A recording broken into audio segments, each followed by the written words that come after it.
Good morning, James Ali Bashir. Good morning to you. Thank you so much for talking to Bayloric TV at almost 2 a.m. in the morning. Yeah, tell me about it. It's a bit late, I know, but you know you're a busy man. You know you're in demand. Yeah, that's a good thing. The worst of it, nobody would want. The worst thing that could happen is that not to me at all. So I'm all right. Okay, we're going to get straight into things. There's a big thing talking recently about Shannon Briggs and turning up to these press conferences and making a whole charade of things. I know we had a conversation a while back before Shannon really started, or probably he was still in hospital, I don't know. But at the time he was talking about you being his trainer and offering you $1 million US dollars to train him and switch camps to fight Wladmir. Now I remember we had the interview a while Well, he did it again. He did it again today at the weigh-in, but this time he offered me 1 million euro. Oh, that sounds better money. You could ask him for £1 million. Now you're really talking.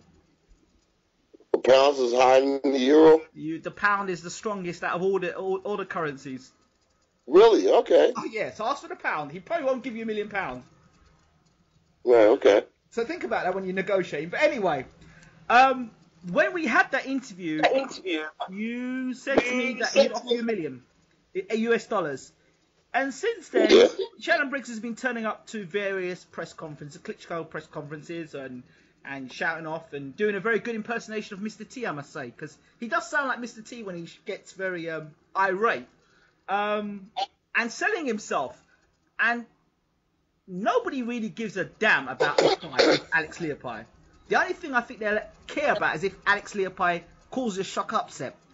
Other than that, nobody cares about the fight. However, with Shannon Briggs now in the mix, constantly turn up to press conferences and interrupting, it puts a different flip on things. And almost, are we being prepared for Shannon Briggs versus Wladmir Klitschko? Should Wladmir handle the business the way he should do and dispatch Alex Leopai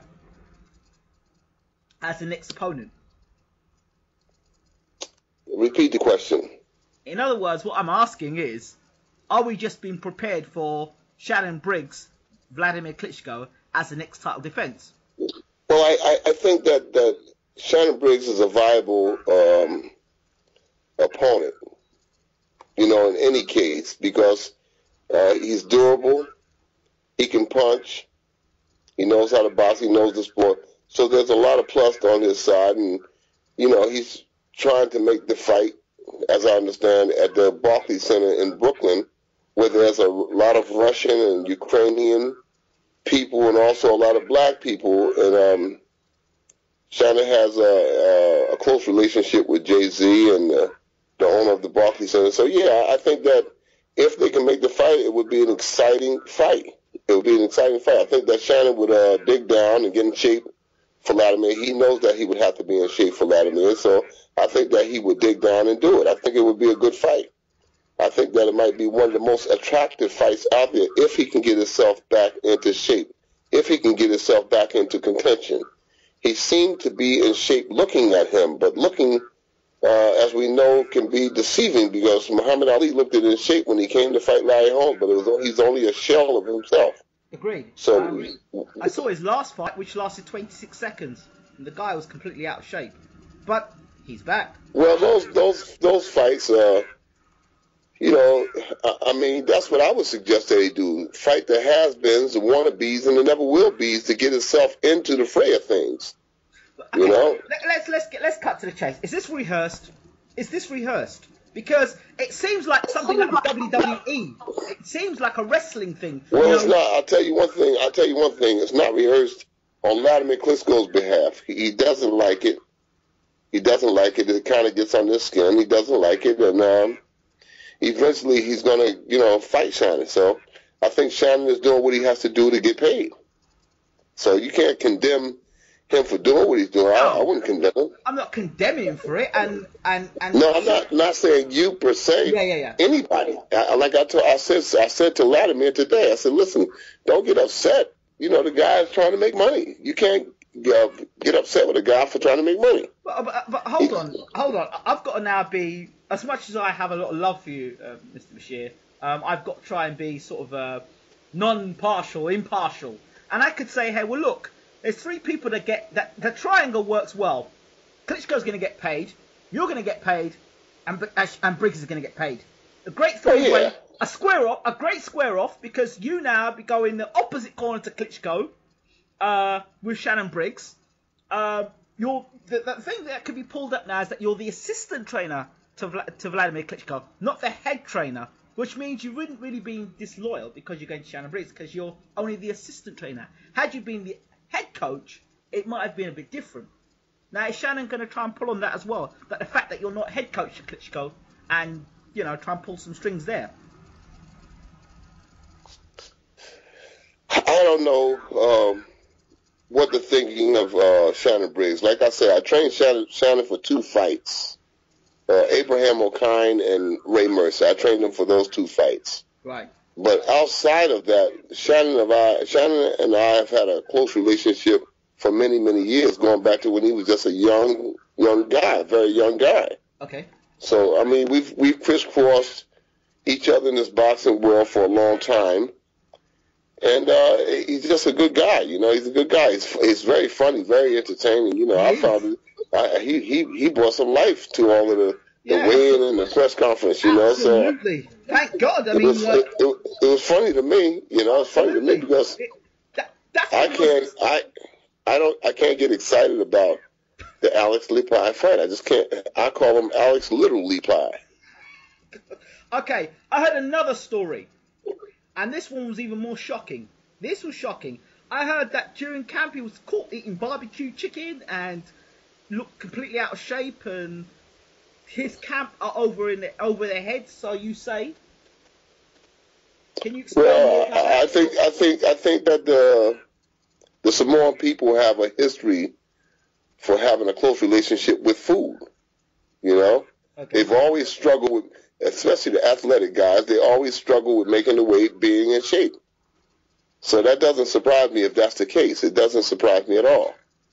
And today, when I looked at him going on the scales, I think he was 240 pounds, if I'm not mistaken. Okay. They did it in liters or something of that nature, something that I don't quite understand, but I estimated it to be about 240 pounds. And a guy that short to be 240 pounds, I thought that that was a handful of dirt that he threw in his grave. Because Wladmir Klitschko is an athletic boxer. He's a boxer puncher, and he punches with either hand.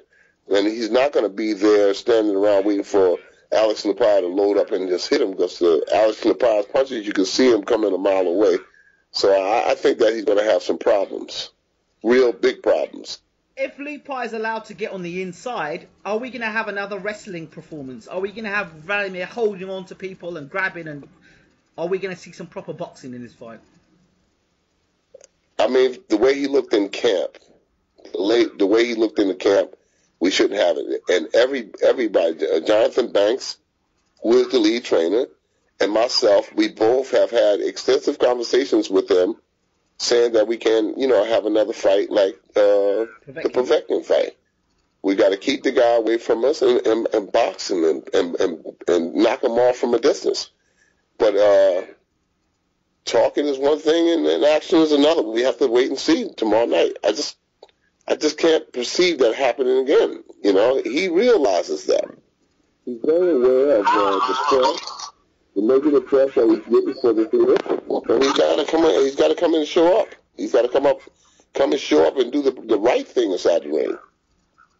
Okay. The other thing while we're talking about training camps, I believe there was a dispute with one of the sparring partners that went home. Sherman Williams. Tell me more about that. Sherman Williams, I mean, he I guess he had a legitimate gripe. He felt as though he wasn't being treated properly. He didn't like his room. He didn't like the way he was being handled in the gym.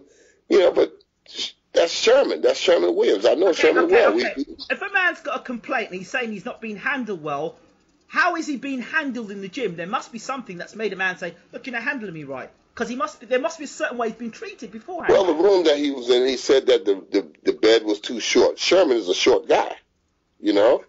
Well, he said the bed was too short and that he was smelling cow manure. You know, this is the Stanglewood. That's the Stanglewood Hotel. You got livestock. You got horses there. You got cows there. You know, you got lambs there. You know, I complain about it sometimes myself. I said, I dread going there in the summertime. It's a beautiful place. It's one of the most beautiful places I've ever trained in. But man, in the summertime, you got flies by the thousands there, and you got mosquitoes that look like, you know, model cars or something. You know, I dread going there in the summertime. So yeah, I mean, he has some rights, but he's getting paid. He's getting paid. He didn't come there on a paid vacation. He's getting paid to do what he does. So let's forget about the room situation. Let's now talk about in the gym. What's the issue in the gym? You're there. You're the assistant. You should know what's going on. I couldn't see no issue. He just came in the ring and he boxed. He just got in the ring and boxed. I mean, he wasn't doing nothing. So he wasn't treated right in the gym. I don't know. I just don't. I can't imagine. I can't imagine what it was. Sherman Sherman sees himself differently than anybody else does. You know, okay. He's being treated the same way that every other small partner is being treated, and he just didn't like it. You know, he was just. I mean, this is the third time. It's always something with Sherman. Sherman comes in the gym like I said to him. I said, Sherman, we start out sparring. The small partner's got to be in the gym at 4 o'clock. He comes in at 4:35, 4:45. Sherman, what happened? Because when you come late, you know, it's my job to dock you. I got to take $150 out of your pay. I don't want to do that to nobody because these guys they're tough. They're boxing with Wladmir Klitschko, and it's not easy. I don't want to dock anybody. So he says, oh, I was asleep. That's the only explanation he gave me. I didn't dock him. I could have. But the last time he was there, I docked him $350 or something. We had a big argument about it, you know. And when they suggested, you know, we had a teleconference before we started the camp. We always have a teleconference, and everybody puts in their 2 cents. And I said, I don't want Sherman Williams there. I don't want him in the camp. I don't want him there. They said, why? I said, because it's always a problem. It's always a problem. I don't need that. So why is it this time he's made a fuss and left the camp, whereas the 2 camps before he didn't do that, or has he done that before? I think he has some words with the lady that runs the hotel. I think he has some words with her, some choice words, and Wladmir didn't like it and said he's got to go. Okay. You know, certain boundaries you can't cross, and when you cross them, you got to go. Wladmir's not going to have that. I appreciate that. Okay. So let's talk about the sparring partners. I think I saw Sam Sexton in the camp. Sam Sexton did a very good job. Who else was in the camp with you? Michael Sprout was there for a week. Right. But he was fighting too tall. Sam Sexton was able to reduce himself and make himself short, very short, and he did a good job in emulating the style of Lipai. Michael, for some reason, couldn't make that adjustment, so they sent him home, you know. Okay. What about, I mean, Lipai's short, and he's going to come in almost like a David Tua Tyson, sort of just going, throwing bombs from round 1. There was another guy that was refused. David Tua. I think David Tua refused to spar with Klitschko. Was this true? Yeah, he refused to spar because he didn't want to do it because it was a fellow Samoan. But there was two Samoan guys that was in the camp, and I won't say their names here, but there were 2 Samoan guys, and they received a lot of hate mail from their own people. They received a lot of hate mail because they was in the camp helping Wladmir Klitschko. So I said to the guys, I said, listen, when you get back to the internet or wherever you're getting this hate mail from, just ask them, say, listen, I'd just like to ask you, all the people that's writing the hate mail, that I just got my PSE, my phone bill, my electricity bill, my water bill, and for my children, the food bill. Can you guys lend me some money to pay that? Because if you can't, you need to shut the fuck up. Excuse my word.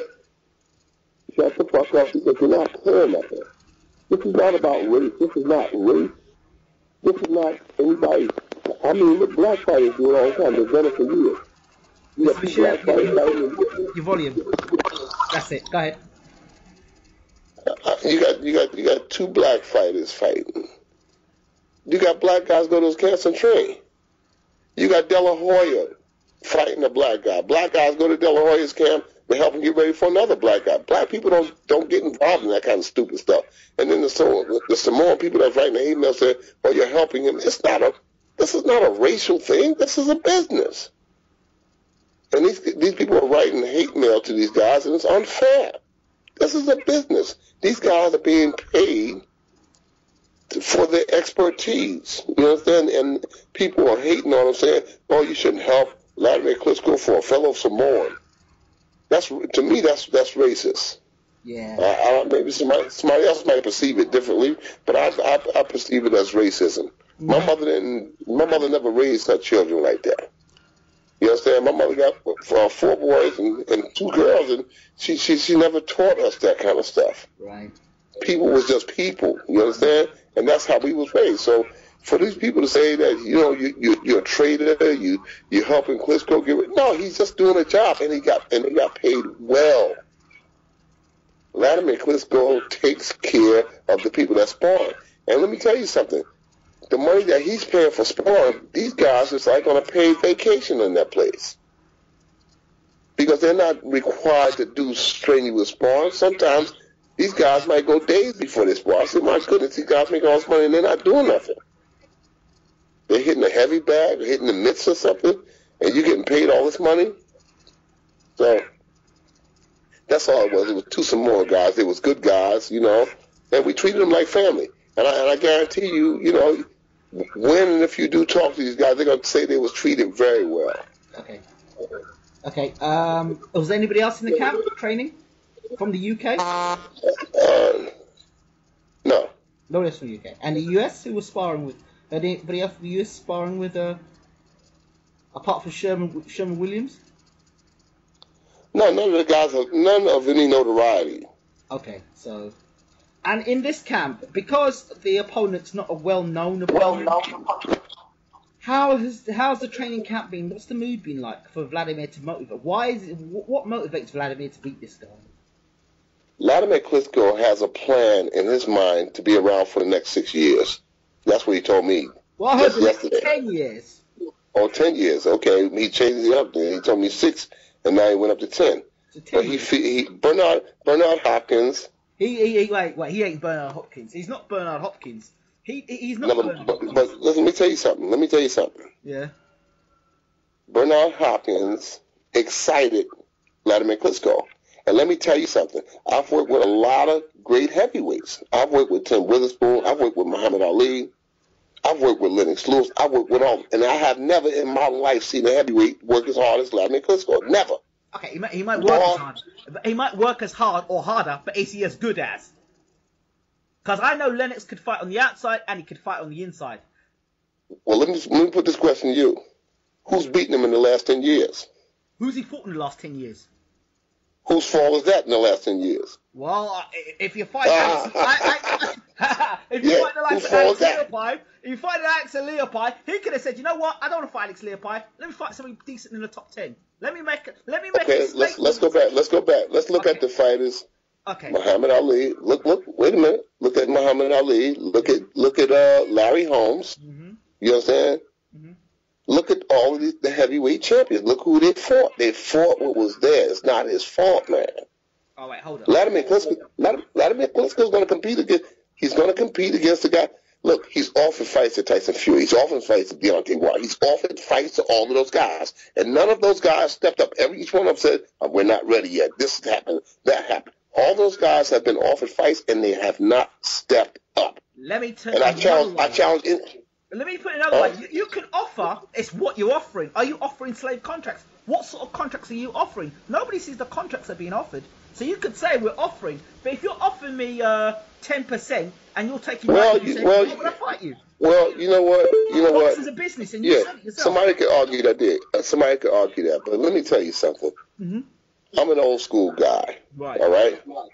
I grew up in a 6-room cold water flat. Mm-hmm. And my mother used to tell me, she said, son, she said, when opportunity knocks, you grab it. You grab the opportunity when it knocks. You can't have everything your own way, son. She said, a little bit of something is better than a whole lot of nothing. So a whole lot of fighters have come up in history and taken fights where they knew they was getting robbed, knew they was getting had, and they took it. I think Eddie Mustafa Muhammad fought Marvin Johnson, and they tried to sign him to a contract, and he wouldn't sign the contract.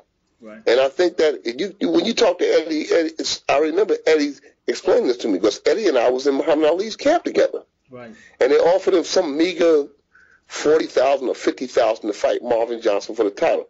But Eddie opted to take the $40,000 to stay a free agent. Guess what? He fought Marvin Johnson, took the $40,000 and knocked him out, became the light heavyweight champion. So it's a matter of what you're thinking, a matter of what you're feeling. It's the same thing. If I try to get an American fighter to work the way Wladmir Klitschko works, they'll tell me, oh, man, you're going to overtrain me. So it's a matter of what's going on in the fighter's mind. If a fighter says, you know what, they offered me $1 million, they offered me $800,000, guess what, I'm going to take that and knock them out. And then I'm going to be the champ, all right? Mm-hmm. That's another way. That is one way of looking at it, you know. But they will also say, well, look, why am I going to risk my unbeaten record or risk my career fighting Wladmir Klitschko now, where I could take a fight here, earn a little bit more dollars here, and then wait until later, build my name a bit more, and then I can come to the table and go a different route, like David Haye. That's another venue. But on the other side of that coin is, what if I get knocked off in the process? That's a possibility too. So you be damned if you do and damned if you don't. If you got any confidence in your skills, any confidence in your desires, any confidence in your will, then you take the little bit of money, go on there and knock them out, and now you're the champ. So Fighters have done that in every division for years. How much respect has Wladmir Klitschko got for his mandatories? Because we've got now a situation where I believe Fury and Chisora fighting for world title eliminator. You've got Mike Perez and Jennings fighting for a title eliminator. And then you've got Ariola and Stiverne fighting for the championship of the world. And I guess after that, the number one contender is Wilder. And then after that, I think within 6 months a year, we're going to know who you know, we'll know a lot more about the heavyweight picture. Let's put it this way.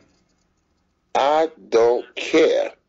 I'm telling you that he offered Deontay Wilder a chance to fight for the title. He offered Tyson Fury a chance to fight for the title. When did he offer Tyson Fury the chance? Wladimir is a kind of, what I pick up now, Wladimir will pick you when you have 12 and 13 fights. I'll take you there. Why am I going to take you when you get more experience and then challenge you? We'll take you while you're young and ripe and making mistakes. Well, can you fault anybody for doing business? Why did Bernard Hopkins fight a guy the other night with 15 fights? That's it. Well, that's true. That's true. You understand? He's doing business. Bernard Hopkins fought this kid, only had 15 fights, and the guy ain't got no trainer, talking about he's his own trainer. So he's sort of there. Bernard Hopkins is like an old wolf out there in a pasture full of sheep. You understand? And then he beat the Asian kid up in Canada. What's the Asian kid up in Canada that was a champion? Pascal. He beat Pascal because Pascal got the same trainers he had in the amateurs. Those guys can't take him to the next level to beat no Hopkins. Hopkins saw that there and said, I can beat him. Then he beat Tavares Cloud, another guy that can't fight, because they ain't got nobody to teach him how to fight. So Hopkins said, this is easy picking. Hopkins didn't go nowhere near Kovalev and this other kid. Stevenson. Why? Because Stevenson and Kovalev is not going to leave him alone. I'm not saying that Hopkins can't beat him. I'm not saying that. But I'm saying that he's going to be in a lot more active a fight when he meets those guys. Yeah, maybe so. I don't see Wladmir Klitschko being around for the next 6 to 10 years. And if he gets sloppy in this fight, you could find himself in a lot of trouble. Okay. All I'm saying is you may or may not. But who do you have in mind that's going to beat him? Anybody who can get on the inside. You know what? I would love. Oh God, man! Wait. You know what? I would love to see. Honestly, I would love to see Wladimir fight outside of Germany, and I'll tell him to my face if I get a chance to interview him. Get them to fight back in America. That's where all the heavyweight championship should be. Fight in America, not just in the backyard of Germany. It's not the heavyweight championship of Germany. Go and fight in America like a real world champion, and go and defend your titles in America on HBO TV or on Showtime. Defend yourself titles there, and let the whole world see the heavyweight champion of the world, not the heavyweight champion of Germany. That's what needs to happen. You know that. I know that. The world wants that. He's the heavyweight champion of the world. He's the pinnacle of the heavyweight division. The pinnacle of the heavyweight division of boxing. Wladmir Klitschko is. Do you understand my frustration? Yeah, to some degree. He fought Charles Shuford in Las Vegas. He fought Jamil McCline in Las Vegas. He fought Carl Brock. When was the last time Calvin Brock? He fought. Wait a minute. He fought and knocked out Calvin Brock in the Garden. So he fought Ibrahimov in the Garden. So it's not like he hasn't been to America and fought. I think now it's just a matter of economics. I'd like to fight somewhere other than Germany too. I'd like to fight in Monte Carlo, in Dubai. I'd like to fight in all these other places. But I think it's a matter of economics. I think that it's a matter of economics. And that you can't blame no businessman for pursuing. If the economics is better in Germany, then why would he want to go somewhere else? Why don't Floyd Mayweather fight other than Las Vegas? You ever ask that question? It's a matter of economics, man. Where's Floyd for that? Where Floyd for that? Where do Floyd is fought what? Extensively where? Las Vegas. Why? Because it's a matter of economics, and I respect his businessmanship. You can't put Floyd. His businessmanship, I respect it because you can't put Floyd. You can't compare Floyd with Wladmir Klitschko. I understand what you're saying. As far as geographical locations, I can. Yeah. As far as geographical locations, I can compare him to Klitschko. I guess they're both. And it could be said, listen, Floyd Mayweather's a good fighter, but it could be said he didn't fight Cotto in his prime. He didn't fight De La Hoya in his prime. He never fought Paul Williams. Wait a minute. Hear me out. Okay. He didn't fight Paul Williams in his prime. He didn't fight Paul Williams at all. He didn't fight Margarito, whoever it is. He didn't fight him. All right? He didn't fight him. He didn't fight Shane Mosley in his prime, Miguel Cotto in his prime, De La Hoya in his prime. He did not fight those guys in their primes. So if you're looking to have some criticism about something, you gotta go all the way around the table. Here this Pacquiao fight has taken so long. Who gives a damn about the fight now? No, I really don't care about the fight. History has been history. Huh? You could say the same. Pacquiao, Mayweather fought Oscar De La Hoya 144 pounds. Pacquiao came and fought him at 140 what pounds? 145. Because De La Hoya took the Pacquiao fight simply because he thought that he could beat him. That's why he took it. De La Hoya is a shrewd businessman himself. He took the Pacquiao fight because he said he felt he could beat him. He didn't think that was going to happen in that fight. He saw himself beating Pacquiao until he found out how hard he was being hit. And he said, shit, this guy's hitting hard. That's why it happened. Who asked Oscar De La Hoya to put himself down, bring himself down to the weight division that he did? How many years had he fought with that weight division? He went down. How much money did he get for that fight? That's a good point. About $17 million. That's why he went down there. Nobody twisted his arm and told him to go down there. Nobody twisted Marvin Hagler's arm and told him to make it a 12-round fight with Sugar Ray Leonard when he could have made a 15-round fight. Nobody twisted his arm and said, let's make the ring smaller or larger. You understand? What he did was, it was a matter of economics, man. That's why it was a 12-round fight, and that's why the ring was so big, because Ray and them gave him the money. Say, hey, take this money, man, give me a big ring and give me 12 rounds. So you can't blame it. So let's cut this down. So what you're basically saying, economics will make Shannon Briggs be the next contender to fight with Wladmir. That's what you're basically saying to me as well. If Shannon Briggs stays busy, and wins and looks good winning, he's going to have to, like I said, he's going to have to fight the has-beens, the wannabes, and the never will be's. How is Wladmir going to justify him fighting Shannon Briggs when there's other young contenders that want a chance at the title? I think he's going to begin to step up. As I understand, my understanding is that he offered Tyson Fury a shot at the title. All right. Now I could be wrong, but my understanding is that they offered it. Whether they offered the money they wanted or not, I got nothing to do with that. Well, can you explain the two? We go back to this again. I had said it to you before. Can you explain two fights that he was meant to fight Derek Chisora? What happened? Those two fights, and the one fight, the second fight, he was caught. He said he had a tear up his side, and then he was. Yeah, and he's got a cut. And you can see the cut. The next week playing golf on a golf course with celebrities. Can you explain that to me? Back then, the week after the cut down his side, he was supposedly so ill, and he had an operation. So you telling me that he didn't want to fight Chisora. Chisora was unbeaten, and I thought I personally think it was all wrong for Wladmir. And I thought Chisora should have fought Wladmir faster than he should have fought Vitali. I see Wladmir Klitschko knocking Chisora out. Well, you would, but no, not because I'm with him, because of styles.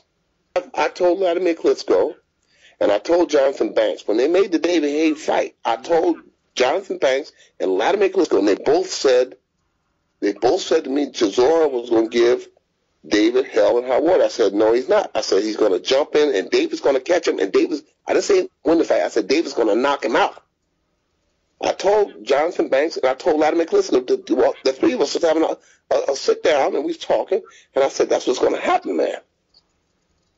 I told him, when I tell these guys something, I'll be telling them the gospel. I told Wladmir Klitschko and I told Jonathan Banks, I said, Shane Mosley's going to knock out Margarito. No, Margarito's this, that. I said, Shane Mosley's going to knock him out. Very rarely am I wrong because I look at styles make fights. Chisora's style is tailor-made for a puncher like Wladmir. Bryant Jennings. What about her? If Bryant Jennings... Against Wladmir Klitschko? Yes. Not ready. Not ready. And if he came, I'd be glad for it. I like Bryant Jennings. But if he came right now, he'd get hurt. He'd get hurt. He cannot beat no Wladmir Klitschko. Oh, man, I want to just tell everybody why these guys are going to lose against him. But I'm going to say that until he retires. I'm going to show him that respect and that loyalty. And I'm not going to say nothing until he retires. But I see that everybody that comes to fight him, they all make the same mistake. They all make the same mistake. So many general mistakes that they're making pushing him. This guy is the consummate professional, and I'm telling you, it's going to take a really, really good fighter to beat him. To figure him out. Is it just beating Wladmir that you're beating, or is it an organisation you're beating? Because do you have to beat him, the judges, the referee? What are we looking at here? Because the judges and the referee. When did they have a third part in this fight? The Povetkin fight. Let's go back to the Povetkin fight. That referee was a disgrace. He was an absolute disgrace. He allowed Wladmir to hold and grab and hold where he should have been disqualified. Okay. Had he fought in America like that, with someone like Richard Steele, he would have got disqualified. Let me say it to you. Okay. I want to hear this. Who did complain about it? Did anybody complain during the fight? Because if they did, I didn't see him do it. Did anybody complain after the fight? Because if they did, I didn't hear him do it. So whose fault is that? That's the trainer's fault and the corner fault. The cornerman's fault. Goddamn right. You goddamn right it's their fault. So don't come and look at Wladmir Klitschko. If you can get it. Look, Muhammad Ali did it for years. Muhammad Ali did it for years. He did it for years, and nobody complained about it. Nobody said shit about it. So now Wladmir Klitschko does something to maintain the heavyweight championship of the world, and those guys didn't say nothing about it. I would have corrected that BS in the first round. I went right up to the referee and said, listen, this holding has got to stop. This leaning has got to stop. All the infractions got to stop. I would have stopped that right away. But if the referee himself, but the referee is the man that calls, he's the man who controls the action. He himself should have said, you know what, I don't want to see no more of this holding. I want a clean fight. As Richard Steele would say, I want a tough, clean fight. Protect yourself. Don't mention Richard. Don't please. Don't use Richard Steele as an example. His name should be Boo Boo Steele. Richard Steele made so many mistakes. He caused Meldrick Taylor to get KO'd. Yeah. You understand? Okay. Sure. I understand. Him, and Lou Duva, both of them was contributors to Meldrick Taylor getting knocked out with Chavez. Because if Duva wasn't up on that ring apron, which if Duva never came on the ring apron, yeah, Meldrick Taylor would have answered Richard Steele.